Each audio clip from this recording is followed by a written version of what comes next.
मोठ्या भावांनी लहान भावाला घेऊन चालावं, राष्ट्रवादीचे जिल्हाध्यक्ष अरविंद चव्हाण यांनी केली भावना व्यक्त। स्थानिक स्वराज्य निवडणुका महायुतीत घ्यायचा विचार राष्ट्रवादीचे जिल्हाध्यक्ष अरविंद चव्हाण। लोकसभेला रावसाहेब दानवे यांचं काम केलं तर विधानसभेला आमदार अर्जुन खोतकर यांचं काम केले राष्ट्रवादीचे जिल्हाध्यक्ष अरविंद चव्हाण। आज दिनांक 2 ऑगस्ट रोजी दुपारी 3 वाजता मिळालेल्या माहितीनुसार मोठ्या भावांनी लहान भावाला घेऊन चालावं अशी भावना राष्ट्रवादीचे जिल्हाध्यक्ष अरविंद चव्हाण यांनी व्यक्त केली आहे।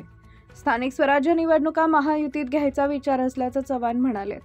लोकसभेला रावसाहेब दानवे यांचं काम केलं तर विधानसभेला आमदार अर्जुन खोतकर यांचं काम केलं। नंबर 1 चा पक्ष हा भाजप आहे, त्या नंबर 2 वर हा पक्ष शिवसेनेचा आहे। मोठ्या भावानं लहान भावाला घेऊन चालावं अशी भावना राष्ट्रवादीचे जिल्हाध्यक्ष अरविंद चव्हाण यांनी व्यक्त केली आहे। जिल्हा परिषद महानगरपालिका स्थानिक स्वराज्य निवडणुका काही दिवसांनी येणार आहे, कशा पद्धतीने लढणार आता? सामान्यतः या निवडणुका महायुतीतच आम्ही लढण्याचा विचार करणार आणि पक्षाचे वरिष्ठ नेते तिन्ही पक्षाचे साधारणतः त्यांचा हा सूर आहे की महायुतीत निवडणुका लढवल्या पाहिजे। पण त्यातले त्यात काही पक्षश्रेष्ठींनी असं सांगितलं की काही ठिकाणी मैत्रीपूर्ण लढत होऊ शकते आणि म्हणून एकंदर परिस्थिती पाहता राष्ट्रवादी काँग्रेसची निदान आमची जिल्ह्याची तरी महायुतीत काम करण्याची इच्छा आहे। इतर मित्र पक्ष आता भाजप मोठा भाऊ आहे, मी मागे सांगितलं, शिवसेना नंबर 2 ला आहे, त्यांची ताकद आहे, नंबर 3 ला आहे। मोठ्या भावांनी लहानांना घेऊन चालण्याची जर त्यांची इच्छा असेल तर निश्चित पद्धतीनं आम्ही महायुतीबरोबर काम करण्यासाठी तयार आहोत। लोकसभेलाही मी महायुतीचा प्रचार केला, रावसाहेब दानवे साहेबांसाठी जीव तोडून प्रचार केलेला आहे। विधानसभेलाही तुम्ही पाहिलं असेल की सन्माननीय आमदार आजचे अर्जुनराव खोतकर साहेब यांच्यासाठी जीव तोडून प्रचार केलेला आहे आणि त्यांनी सुद्धा ही गोष्ट मान्य केलेली आहे।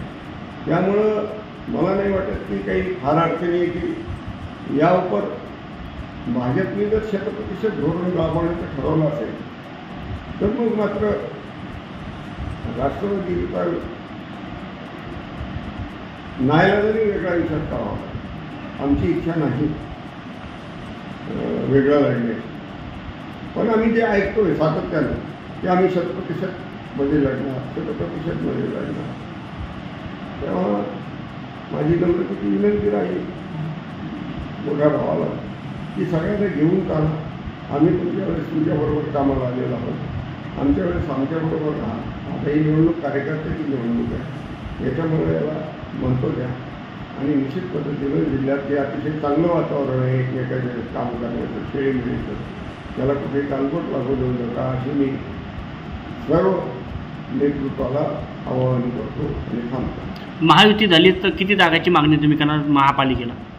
तो अजून पुढचा प्रश्न आहे, जागा वाटपाचा अजून तो मुद्दाच पुढे आलेला नाही। अजून आरक्षणच झाले नाही, जिल्हा परिषद गटाचे आरक्षण झालेले नाही, त्याचा अभ्यास करूनच जातो। महानगरपालिकेच्या वार्डाचे अजून आरक्षण पूर्ण फायनल झालेले नाही, आक्षेपामध्ये आहे। तेव्हा ह्या सगळ्या गोष्टी एकदा निश्चित झाल्यानंतर मग आम्ही त्या दृष्टीने विचार करू। जिथं आमची ताकद आहे तिथं निश्चित पद्धतीनं आम्ही मागणी करू आणि त्या जागा जिंकून आणू, याबद्दल काही शंका नाही।